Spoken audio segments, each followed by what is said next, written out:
Over the years, I've had the doubtful pleasure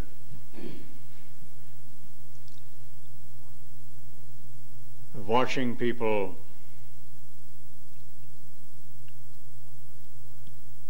wandering away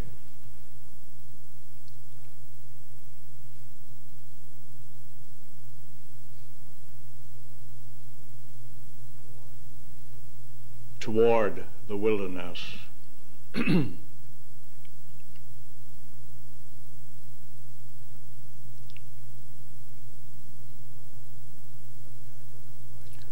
Certainly I could not rightly grab them by the scruff of the neck and say, "Come back here."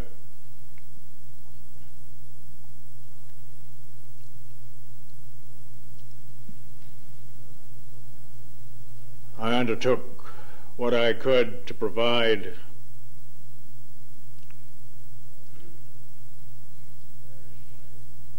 in various ways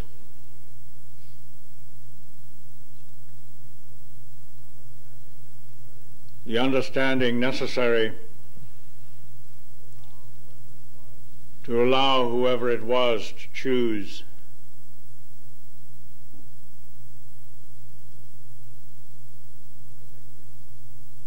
to relinquish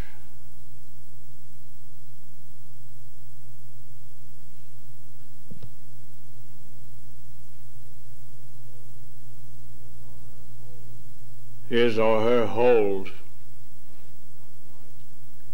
on what it was that was taking them away. And provide a vivid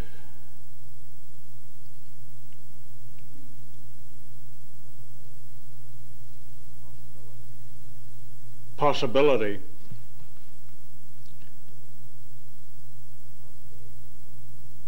of seeing the truth, which would let them come home again.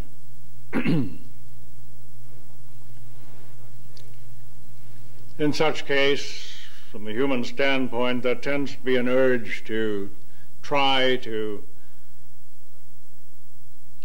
directly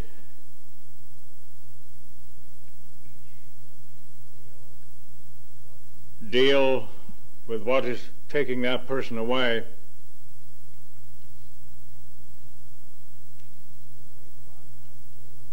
But each one has to accept responsibility for their own willingness or unwillingness to find polarity in the truth.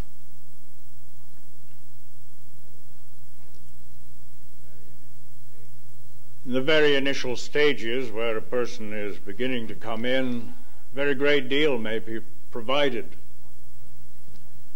But once a person has become aware of the true focus of orientation in the truth,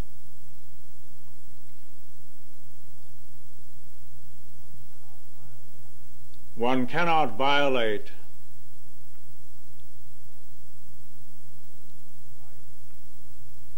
the right to choose which is present in that person.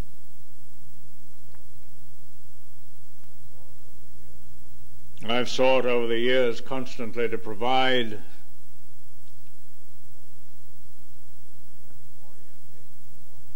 the orientation point in the truth, but each one must choose to accept it for themselves.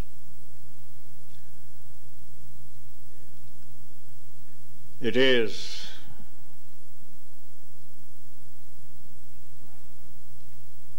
a rather repetitious experience of sadness to observe how there are those who drift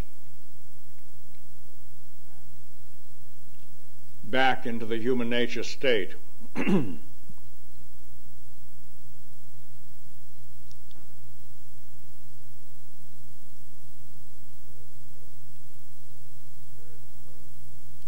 The spirit of truth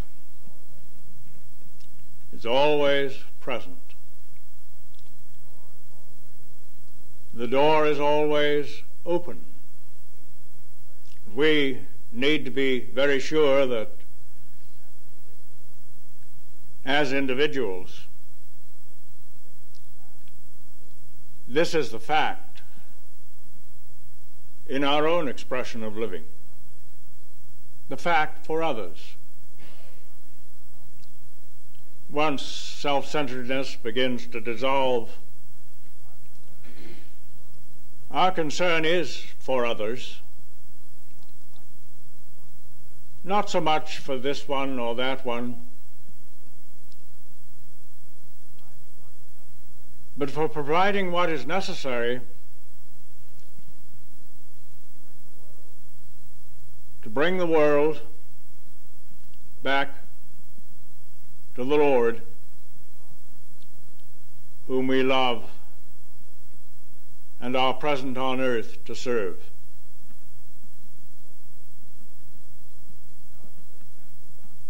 We know that this can be done if we violate the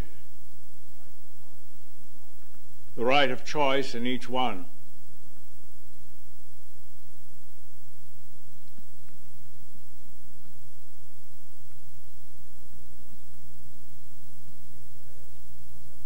What need there is for this consistency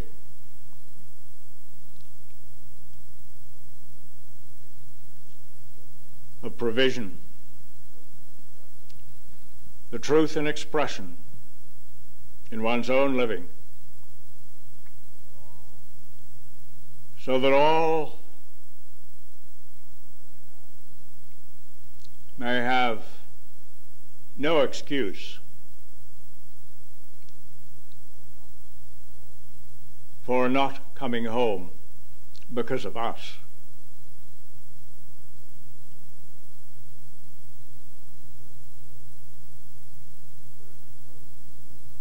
The Spirit of truth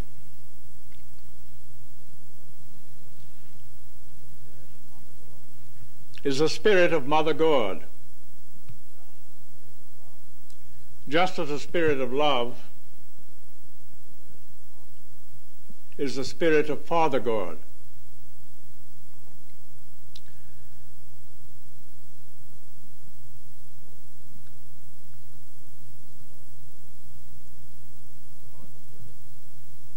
Our own spirit, as sons and daughters of God, is found in the union of these two spirits, love and truth. And the evidence of that union in our own experience is the Spirit of life. The revelation of what life is in man, male and female, on earth.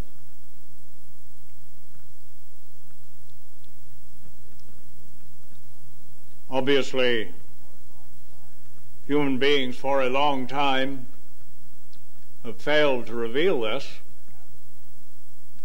What they have revealed is what the spirit of death is. And the fulfillment has come, generation after generation. This has become so automatic in human experience that it is considered inevitable. In theory, perhaps, we are aware that it need not be so inevitable as it looks.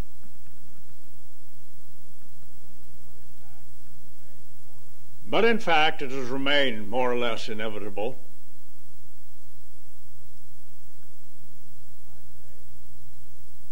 As I say, the Spirit of truth is the Spirit of Mother God. And this relates particularly to the planet upon which we dwell, the earth. There have been a number of those who give form to this emissary body, who have recognized that the earth itself is a living organism. It is indeed the body of Mother God, insofar as we are concerned.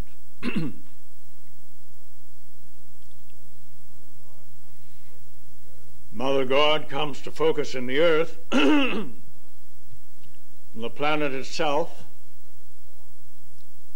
is the living form of the Spirit of truth.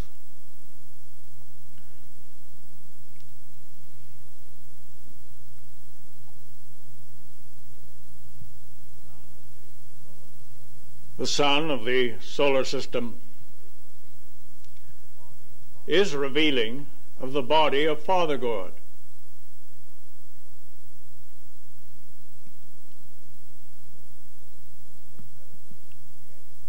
If we consider the creative process as it has related to this planet,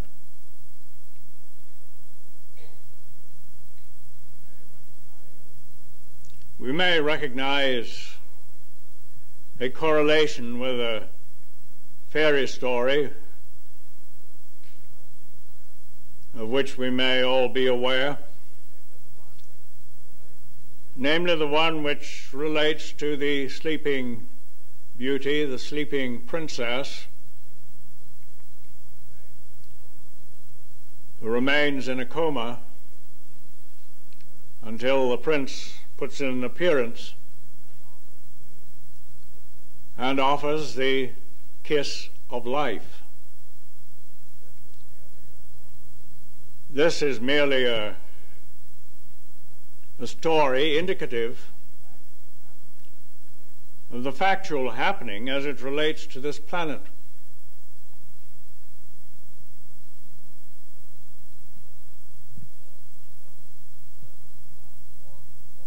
The earth was without form and void, and darkness was upon the face of the deep.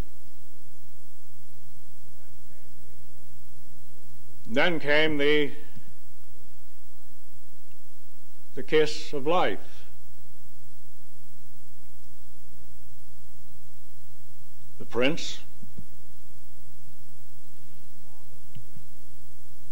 the father-to-be, in this particular configuration within the solar system,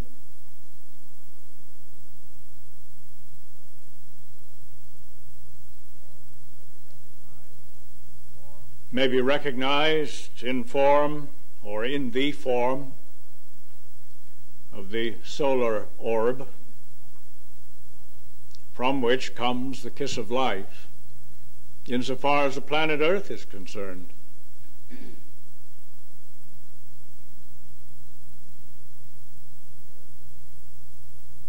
And the earth awakened to life. In the story of the creation, the various forms of life which appeared on the surface of the planet were present before ever man was thought of.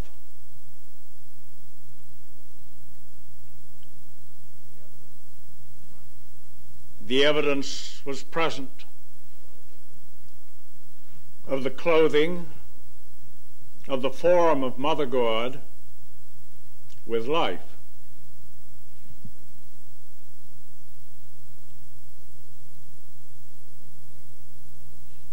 There was the vegetation, and there were the creatures of the earth,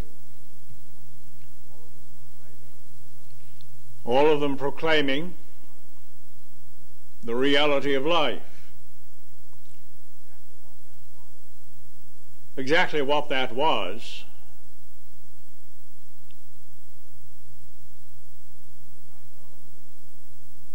is unknown to human beings presently.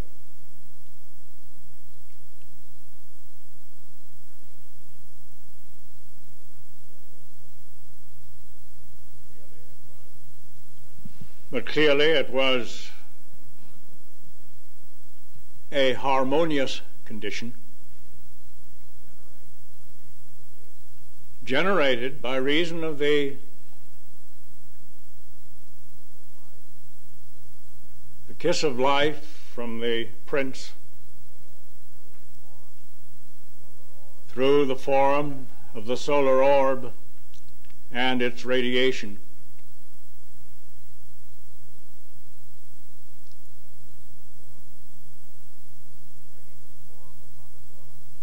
Bringing the form of Mother God into the experience of life, awakening.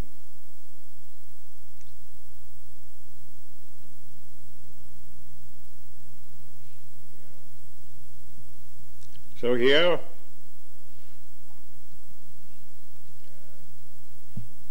we can share in an awareness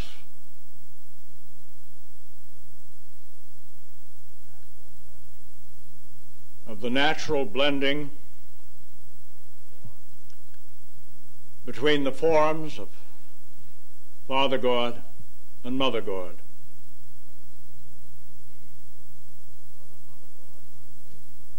So that Mother God might live and participate in the creative process which was yet to be with Father God.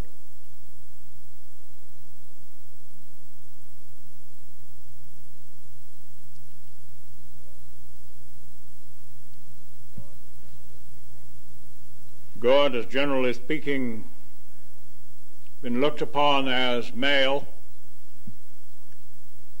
at least from the standpoint of Christianity. And while there has been some recognition that there must be the female aspect,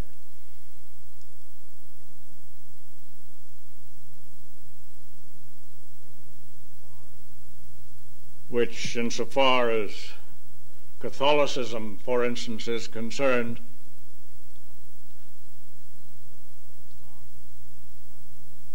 is found in the one that is called the Mother of God. It isn't the Mother of God, but rather Mother God.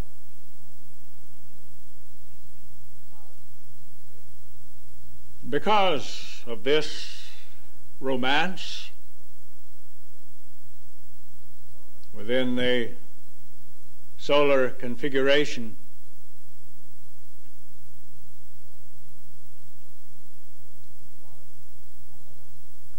there was the conception and the birth of the Son of God, the Son of Father and Mother God, in the presence of man on earth.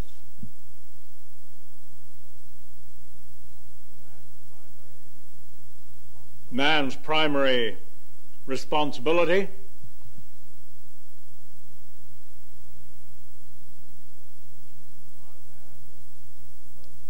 was, as it was put, to dress and to keep the garden. In other words, to care and protect Mother, the form of Mother God.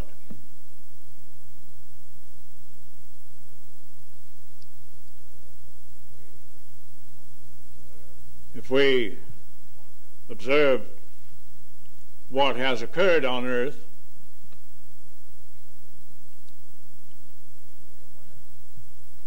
we can be easily aware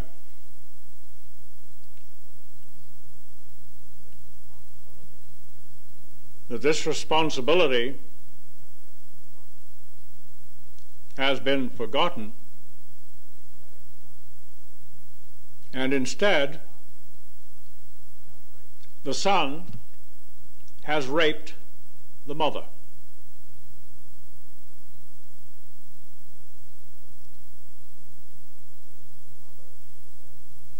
The spirit of the mother is as it always has been. We see it in terms of the spirit of truth. But the body of the mother has been raped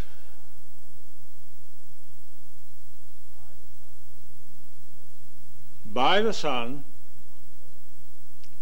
who had the responsibility for keeping and caring for the body of the mother. This was a primary responsibility.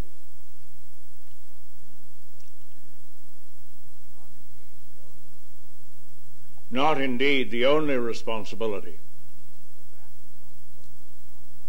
But if that responsibility was not handled correctly, then the larger responsibility could not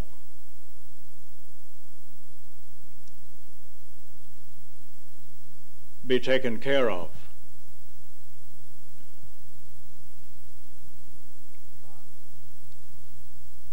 The son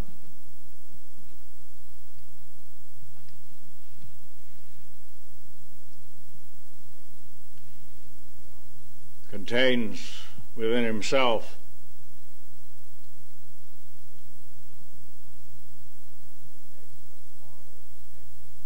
the nature of the father and the nature of the mother, love and truth.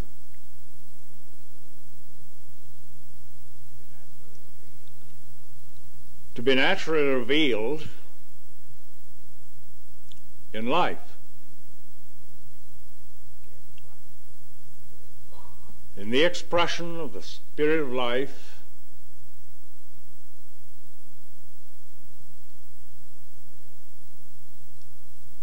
which is a balance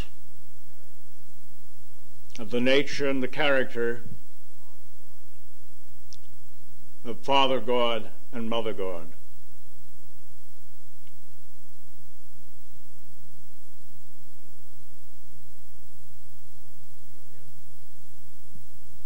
The union of love and truth,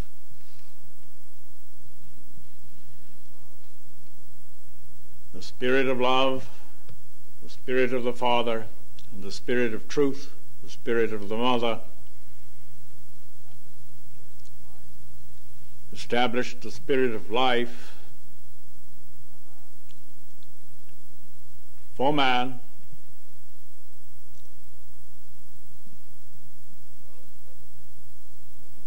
and for those purposes which should be served by reason of this life.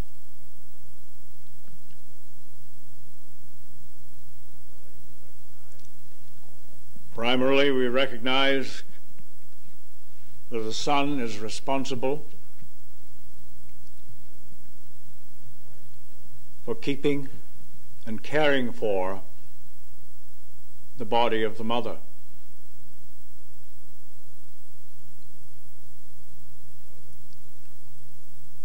As we have noted, there's been terrible failure in this regard. No wonder there is this deep, devastating sense of shame in humankind.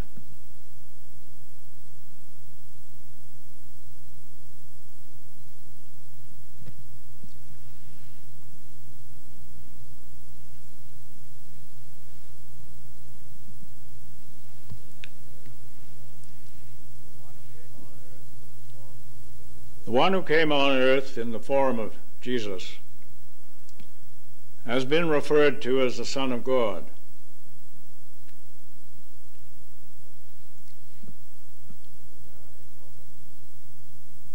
Here, a focus of the union of the Spirit of Father God and Mother God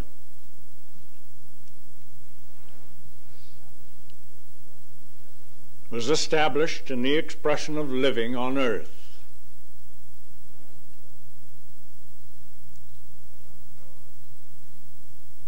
the Son of God restored. We are aware that it might have been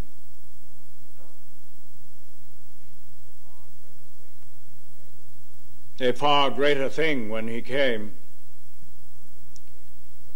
than the human beings who were there present allowed it to be. But it was the fact, insofar as this one individual body of flesh was concerned. The union of the Spirit of the Father and the Spirit of the Mother allowed the revelation of the Spirit of life in form on earth. The Spirit of man.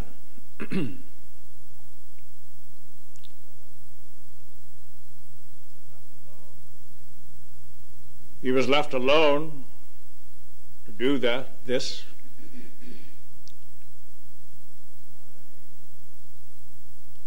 Without any agreement or assistance from others. He did it. But here was the focus point of man restored. His body was just an individual body, one man.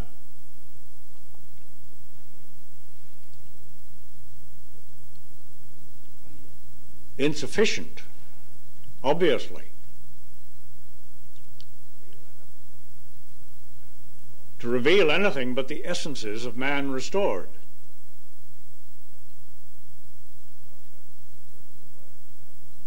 Those essences certainly were established and revealed. And so the foundation,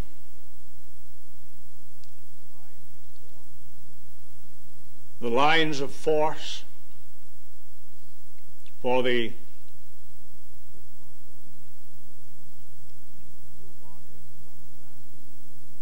true body of the Son of Man,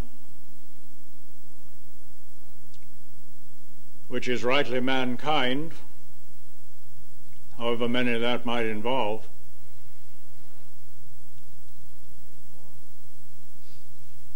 could take form. We ourselves have some experience of what this implies.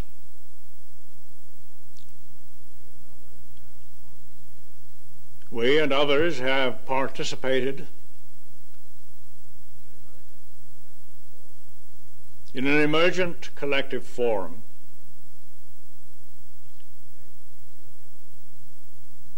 based in the union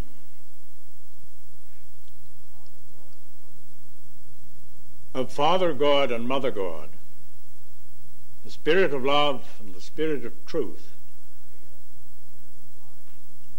revealed in the Spirit of life, finding expression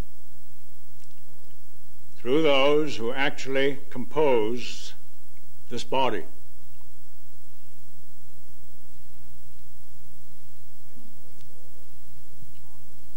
I suppose all this could be looked upon as some sort of mystical thing,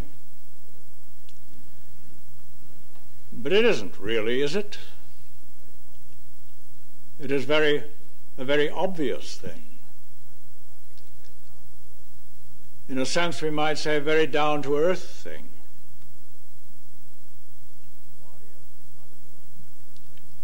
The body of Mother God has been raped. That fact must be accepted. You can't unrape it.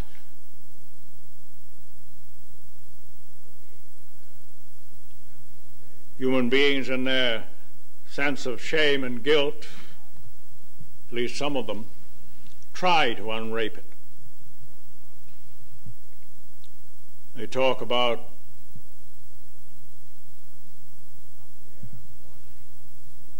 cleaning up the air and the water.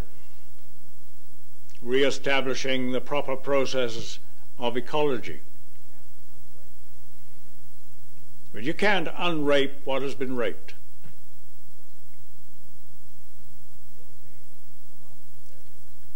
And human beings have come up with various schemes by which they hope to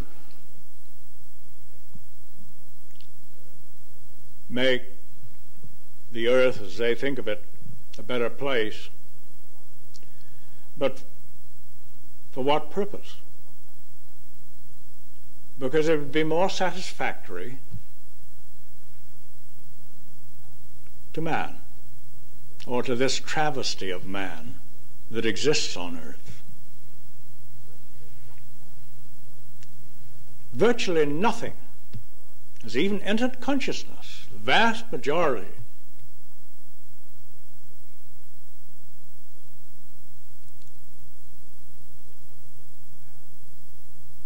That the purposes of man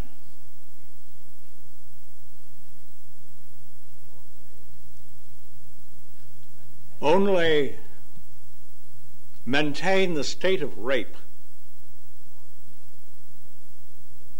of the body of Mother God. Now we can see this in a larger general sense, but of course it's important that one should see it right close at hand.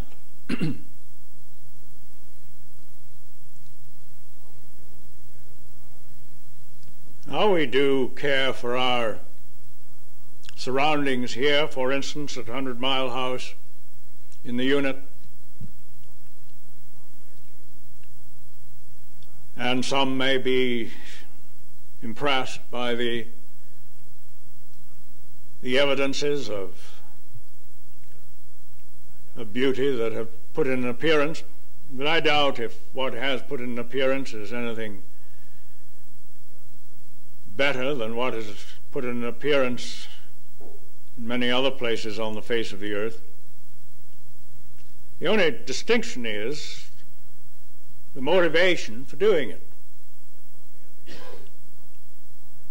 If we're merely trying to beautify our surroundings so that we may be more self-satisfied, there is no point to it. If it is an evidence of the fact that we're beginning to be aware of our responsibility for caring for the body of our mother, then perhaps there is some blessing released. Not because by anything we may do can we unrape what has been raped. In other words, the state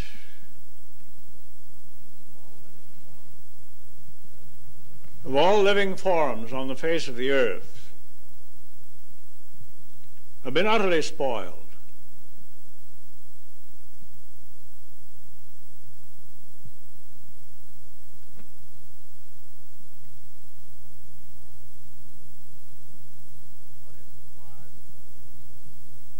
What is required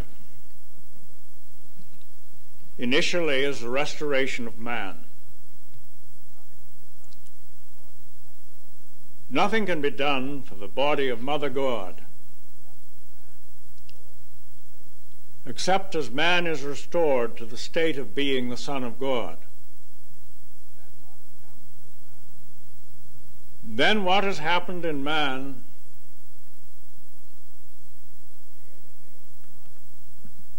is the creative means by which the body of Mother God may be restored. But human beings, in their blindness and darkness, certainly would have no idea as to what the body of Mother God would be if it was restored. That restoration certainly would involve all the forms of life on earth, but it would also involve what is presently called the mineral kingdom, For this, after all, is also a part of the body of Mother God. No doubt, this relates to a change in the shape of the earth.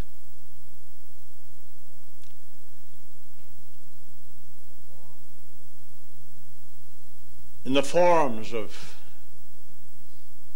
continents and seas, for instance.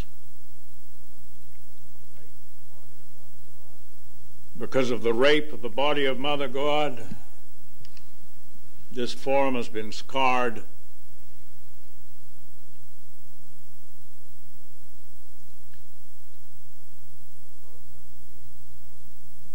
And is in the process of being destroyed.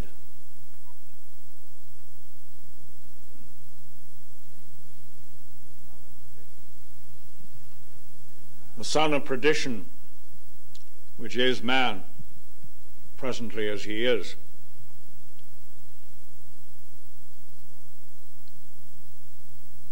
destroys.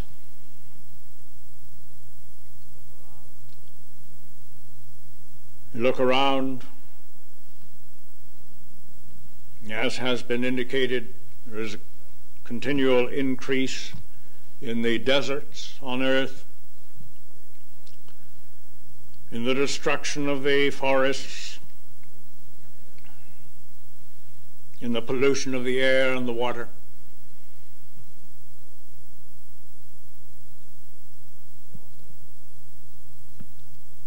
Of the awful and lethal weapons that have been produced by the son of perdition.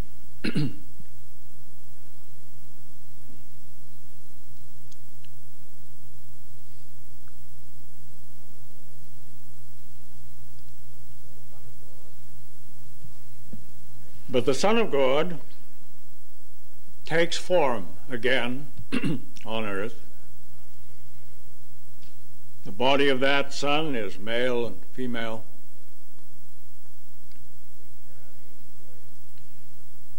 And we share the experience of this creative process.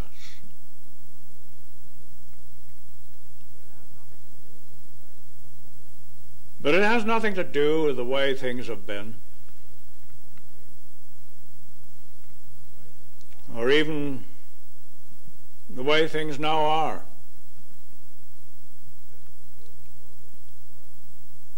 There is a creative process at work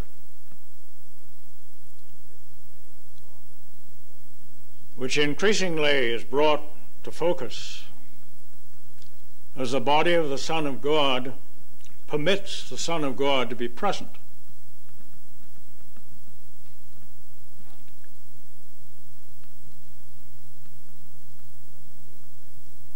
Now, this evening we've looked at these things from what might be thought of, I suppose, a heavenly standpoint of what is really happening.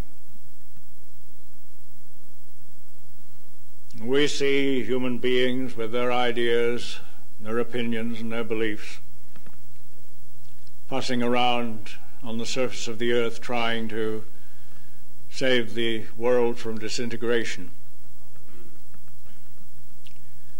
And others bent on destructiveness. I suppose those who are trying to save the world from disintegration would be looked upon as good, and those who are destructive would be looked upon as bad. But what's the difference? They're all participating in the process by which the world disintegrates, whether good or bad.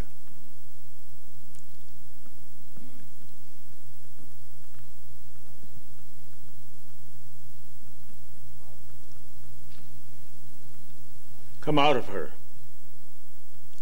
my people, that ye be not partakers of her sins.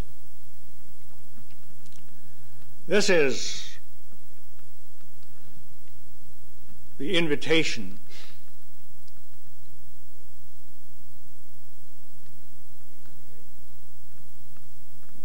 to the recreation of the Son of God on earth.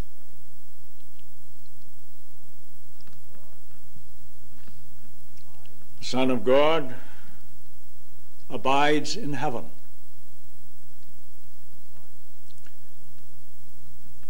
Rejoice, ye heavens. The son of perdition remains on earth. Woe unto the inhabitants of the earth. If we see woe putting in an appearance near and far, that is exactly the way it should be. We are not anxious to stop the woe. Human beings are attempting in their varied ways to do this.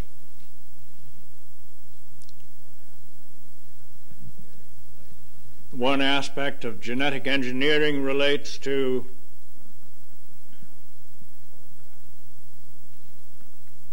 a process of working with DNA to eliminate the existence of disease cells in the human body. Very worthy objective, one might say. There are a lot of people who have been trying to do this for a long time with synthetic chemicals of various kinds, and others try to do it with vitamins and minerals.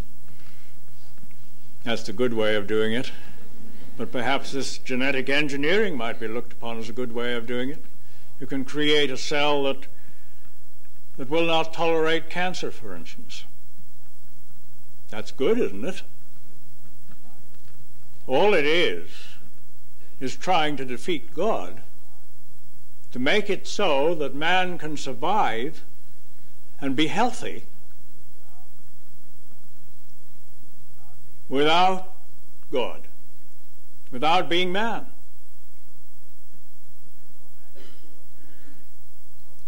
And can you imagine a world populated with these healthy creatures?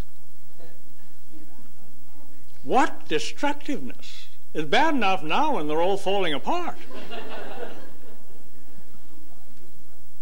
But if they were all filled with vibrant health, what terrible hell would ensue?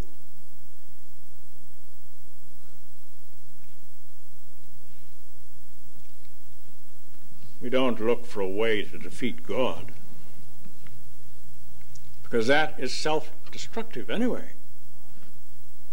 And no matter how human beings try, there's always something that gets in the way of their objective. And the hoped-for result is always just a little over the horizon, because in fact it doesn't really exist. Just imagination, a mirage. What does exist is the Spirit of Father God and the Spirit of Mother God. No matter what has been done to the body of Mother God, the Spirit is untouched. That is the Spirit of truth, which is part of our makeup of spirit as individuals. It relates more particularly to what is subconscious. The Spirit of Father God makes possible restored consciousness, not without the Spirit of Mother God being present, because here is what might be called a rebirth. We begin to see how nonsensical this idea that human beings have about being born again is. It's just a fancy. It's just a nonsensical mirage. And human beings remain exactly the same as they were before. subject to shame and to fear.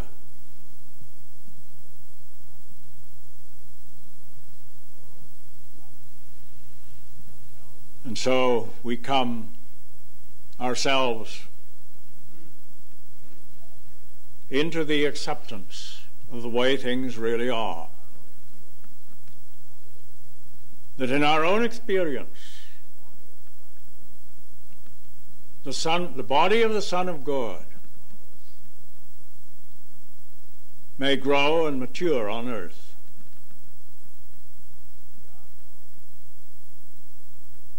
We ourselves share that experience.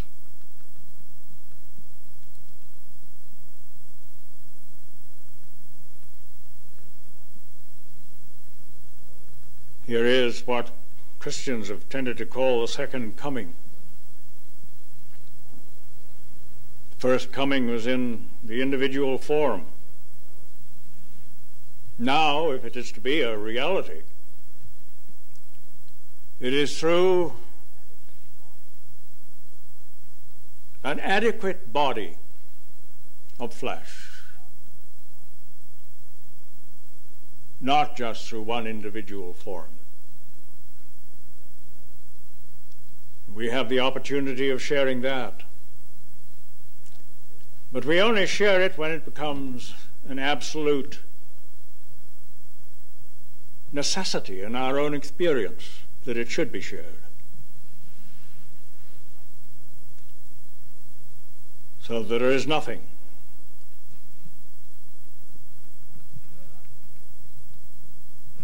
that can lure us again into the stance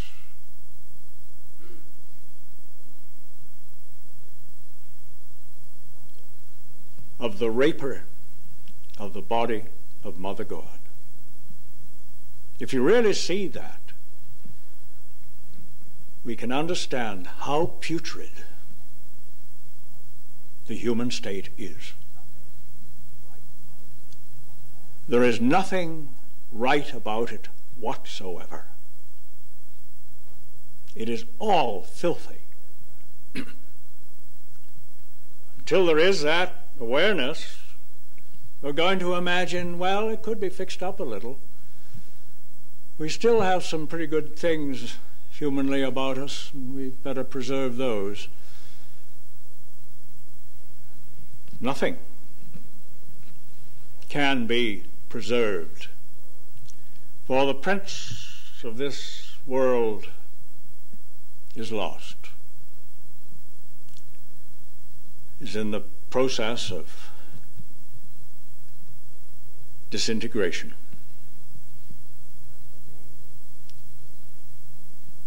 Let there be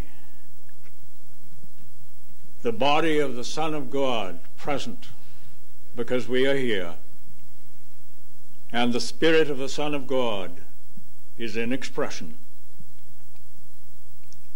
in our daily living.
Holy is our body,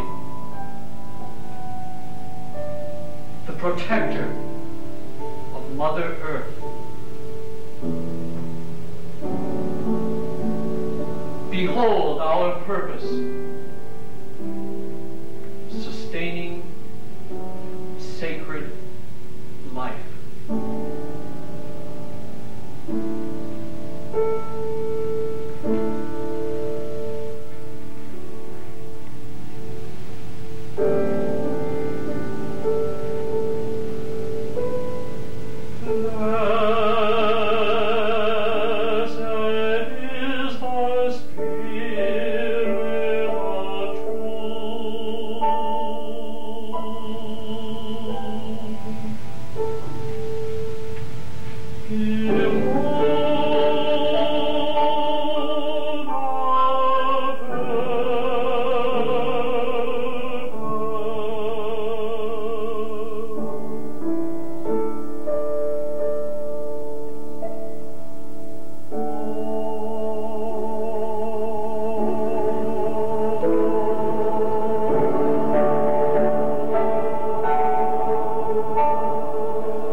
Thy body, O Lord, is present on earth to receive thy command in each moment of living.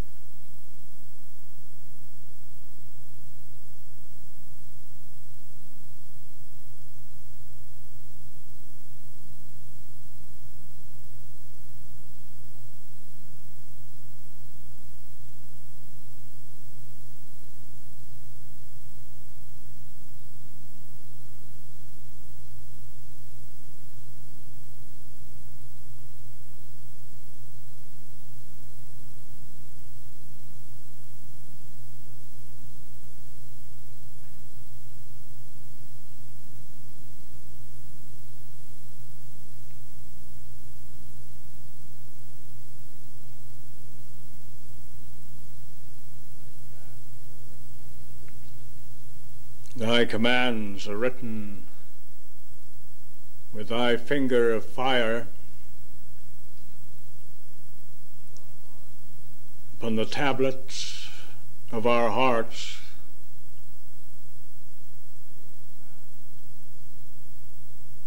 That these commands may govern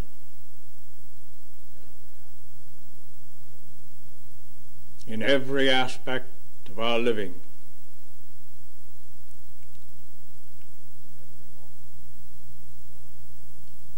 In every moment of our living.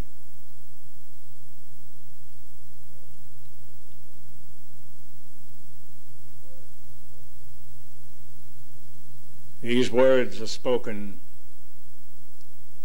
here in this holy place, but they are spoken in the holy place throughout thy body, now present on earth,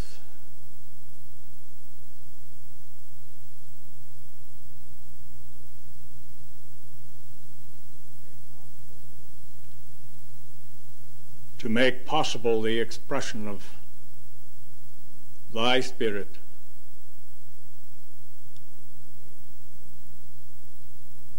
in the recreative processes